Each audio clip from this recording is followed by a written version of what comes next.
Under pressure, Hon.Balimwezo Salongo. He comes at a time when the city is facing a lot of contradictions.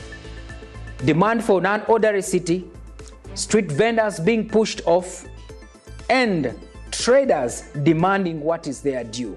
We'll get into the details of this conversation with the mayor. Mayor, welcome to the show. Thank you so much. Let me reintroduce myself. My name is Hon.Balimwezo Ronald Nsubuga, the Lord Mayor-elect. Okay. I'm not yet there. Yes. People may think that I'm already the mayor. Salongo Elias Lukwago is still working as the Lord Mayor for Kampala City. All right. Let's come to the office that is come, because almost at the evening of the portfolio you still hold, that is the MP Nakawa. We're getting into this, and that's why we called you here. The basic question someone would ask is that, where are you picking off from? Like you mentioned, the current mayor is Lukwago. Yes. Are you picking off from Lukwago, or you all set out to build your own legacy? Definitely, I personally joined politics for justifiable reasons. One time I was riding my motorbike from Luero, where I was working as a town engineer. On reaching along Rugogo bypass, a speeding car that was trying to dodge a pothole. As it negotiated the pothole, the lady hit me. I went up on coming down, my leg was off. Oh, it's a pity. I lost my leg because of a pothole that was in the middle of a road. As if that was not enough, I spent at that very spot 2 solid hours. I lost blood. Then later I was taken to hospital. It's from there that I decided to join serious politics, to come and bridge that gap. So I am a person very passionate when it comes to service delivery. And it's the reason that I've come from down. I have already a legacy that I've set. I am one politician that has only worked for one term for every position. From youth leadership, served 1 term. Chairman LC1, served 1 term. Vice Chairman LC2, I served 1 term. As councillor LC5, during the Sabana tenure, I was a councillor at the district. By then it was Kampala district. So I served as a councillor, LC5. Served 1 term. I served as mayor for Nakawa division for 1 term. I have served as a member of parliament for 1 term. So I've gone on growing my potential. And I do believe I am offering myself to be that leader that is going to make sure that services reach out to the people. Kampala, the economic hub. Kampala, the sitting room of Uganda. Kampala, the face of Uganda, needs something better. All right. So I want to leave a legacy. But I will not work in isolation. I will make sure that I will tap from the experience of the current Lord Mayor. I know he has done a lot. I'm ready to pick from him. No, let me bring it from there. You love this phrase, and you have just said it, that you want to build bridges.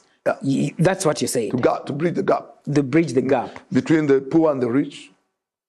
The gap that is available, the current gap where we have limited infrastructure. Okay, infrastructure. Let's speak to the gaps. Who set out these gaps? What explains these gaps? How were they created? One. And you shouldn't insulate yourself from blame. Definitely. Because you I have a role to play. I have a role to play. And I played that role. We have a law called the Kampala Capital City Act that created the position of a Lord Mayor. The Lord Mayor has roles, critical roles to play. One of them is to head the political wing. 2 is the head of strategies, policies, and programs to enhance service delivery. Those are critical words, and everyone should note them critically. The KCC Act also sets an office called the ED, the Executive Director's Office, that is responsible for the implementation of the policies, strategies, and programs that have been brought by the Lord Mayor and his team. So we have two critical, different roles to play in the city. Correct. Okay? Currently, I am the Shadow Minister for Kampala. I have a role to play in the city. And that role is very critical. We are the people that do appropriation. We have been crying of the gaps. We are saying Kampala deserves better. Kampala deserves better road infrastructure. So we need a budget. It is at such a time that I have to lobby my colleagues in Parliament. I have to lobby even the Minister for Kampala to make sure that he includes those critical areas in the ministerial policy statement. Let me come in here. Mayor-elect, isn't that an indictment on yourself as a minister of a shadow minister for Kampala? Yes. And you're speaking about budget lobbying. Yes. Why have you failed to do that? I've done that. I recently was watching one of the ministers telling the public that I've actually done a great work in KCCA. He narrated a story where I went into the meeting and we were dealing with budget. The minister had not told me about it. I phoned him there and I asked him, what are we doing? He said, we are, they had invited him to discuss the budget. And I told him, why didn't you inform me? I am a key stakeholder. This. And because I am a senior when it comes to road infrastructure development, I started negotiating for our roads in the city. He will tell you that formerly Kampala was getting less than 500 billion. But because of my input, we received over 950 billion for not only road infrastructure development, but also other services. 950. 950. Our budget is that. Okay, and I have an input. Right. I have an input in that. Granted. Now what I'm supposed to do is to make sure that we critically utilize that money effectively. There should be value for money. And that's why I come in with all my competencies to make sure that we have value for money. Granted, and well in. You said you lobbied for this money. Yes. Give us tangible results. Tell us that through this money, there was a shift. This drainage, I supervised that, the shadow minister for Kampala, it was constructed. This road was in a dilapidating state, I supervised it, and apart from the talk, where can I begin from? We have dealt with quite a number of projects that are ongoing through a number of projects, through a number of programs. We have the Kampala City Road Rehabilitation Project going on with several roads being worked on, over 70 kilometers of paved roads. That's where Port Bell Road lies. It's being worked on. I'm supervising it. You know that road? Yes. We have the Spring Road being constructed. You know Spring Road? Mm-hmm. That Buglobi Road, it's being worked on. We have the Suna roads, Suna 1, Suna 2 being worked on. We have the Kabega Road being worked on. We have there are quite many from different divisions. And I'm saying now, it's now that you're going to see quite a number of projects, road projects going on, because the person in charge has knowledge of engineering. As we take a break, Mayor-elect, and historically, Kampala has voted for opposition, and we have not seen any tangible results from, at least what the public perception is, there are no tangible results apart from confrontation that we've seen at the City Hall. Why should Kampalans trust you that you're going to do things different this time? What do you call tangible? The Lord Mayor has played a critical role in making sure that there is rule of law. The only challenging bit is that some of the people do not follow the law when implementing some of these critical projects. For instance,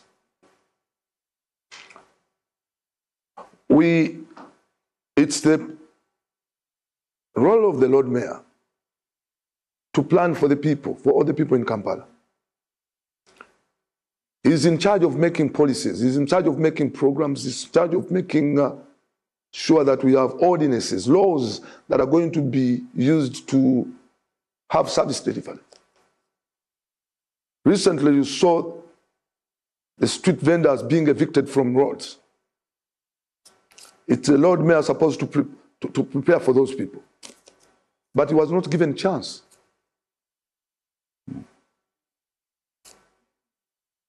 Today, we are supposed to have the Lord Mayor and his team pass the Kampala Public Transport Ordinance. But already the minister is going ahead to evict borders from the city. Maybe we'll come back from that point as we take the break. Definitely we shall be returning with the mayor-elect, but also the shadow minister for Kampala. What more does he have, especially when he talks about that the Lord Mayor's office has played a role? Kampala, blessed with high urban unemployment, trade disorder, and many unlicensed operators. Stay here.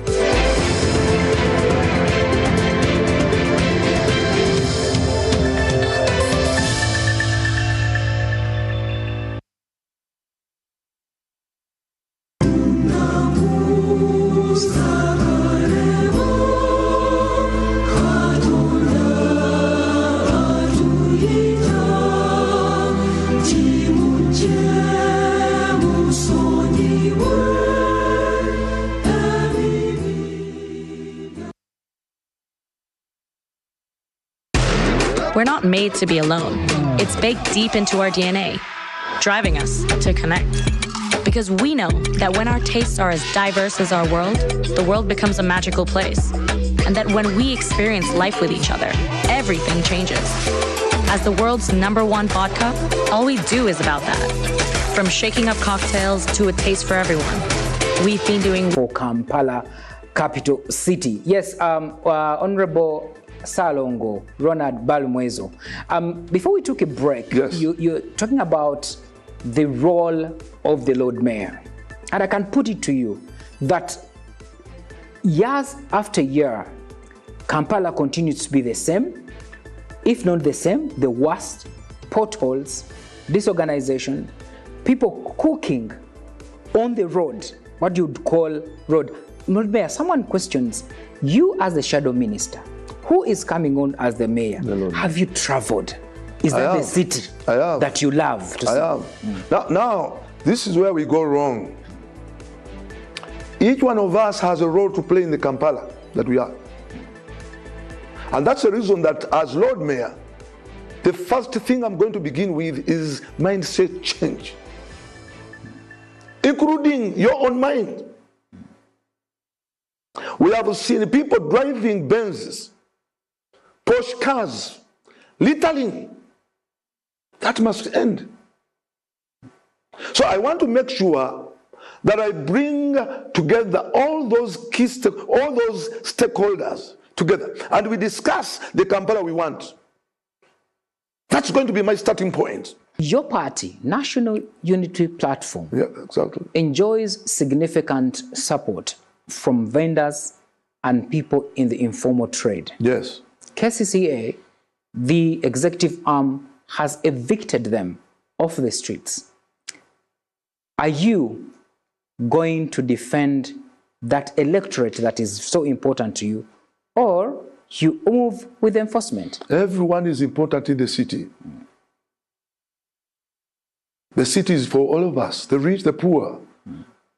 That man you see in the informal sector is the reason the economy is growing.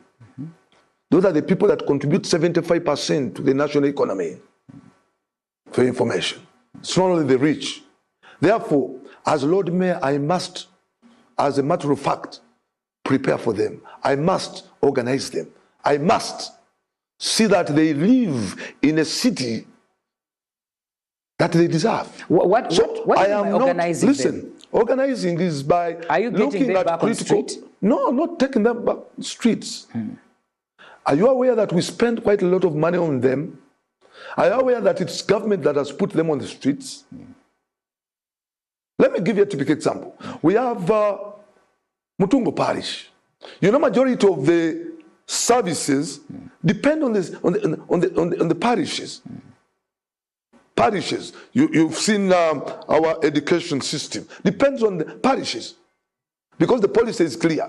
Every parish should have a government-aided school. Mutungo, the biggest parish in the country, with over 120,000 people, has no single government-aided primary school. Mutungo Parish, a mere parish, is bigger than many districts. What do you say about that? Mutungo Parish has no single market, with over 120,000, no single market. And you know that people would want to venture. You know that people want to see their children back to school. So they want alternatives. So you agree because they should be off the streets? They should be off the streets. Okay. But we must organize for them because it's our mandate. Cases has put up markets. It has not put up markets. You're joking. Which markets are you talking about? Tell me, apart from Busega, tell me apart from Usafi. Usafi is not a market. Go and look at Usafi. It's not an organized market. But we need organized These markets are empty. Which markets? How many stores do we have that are empty?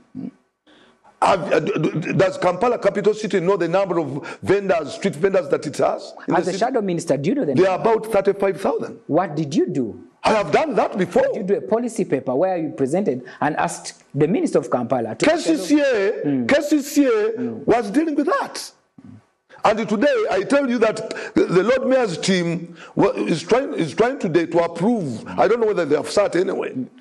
They are supposed to approve the Kampala public transport ordinance.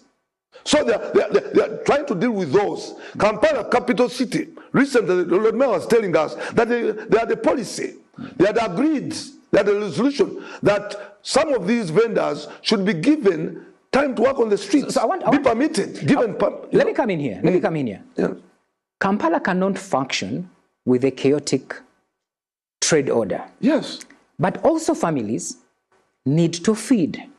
From the mayor-elect, what concrete alternatives do you see that can be enforced to ensure that there is a balance? Now, the balance comes from here. We have government has come in to put aside more than R1 trillion shillings for household improvement. And it's giving that money as PDM to vendors. Okay? In fact, it's government putting them on the streets because government did not prepare decent workspaces for them. So my take is, as Lord Mayor, I'm going to make sure that I organize markets. At least we should have 3 markets in every division for starters, where we can put these vendors and then begin enforcing the law, enforce trade order. But they have no workspaces, and you're forcing them to where? I mean, you're evicting them to where? But you just said that they need to be off the street. Sure, but also prepare for them. So get them alternatives. I'm saying get them alternatives. Not just to evict them, because the consequences of evicting them without alternatives is going to be big. Today, you are seeing the insecurity going on in Kampala, where people batter others during the daylight, where the chiefesses are killing people. They're not new. No, Is that related of recent, is it related? Is that related to the eviction? It is quite related. It's quite related. But it's not new. It's not new, but it had stopped. It had stopped. Go back in your files and find out, because you have always informed the public about what is going on. It had stopped. I am one of the people that had stopped that. You are aware that I had a team moving around looking for those faces and making sure that I give them alternative employment opportunities. Yes, a man of alternative. We see the Lord Mayor-elect. He is bustling with ideas on how to fix the city. We'll take this break and further indulge him on some of these ideas, whether they are feasible or not. Stay here.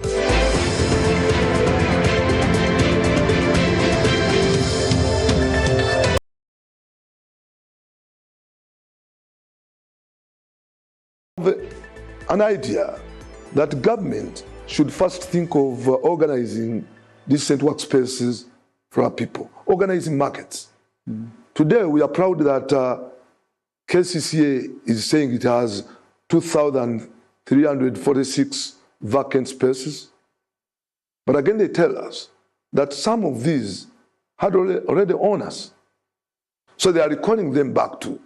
But according to my data, we have over 35,000 street vendors and hawkers. You know there is a difference between hawkers and street vendors. Correct.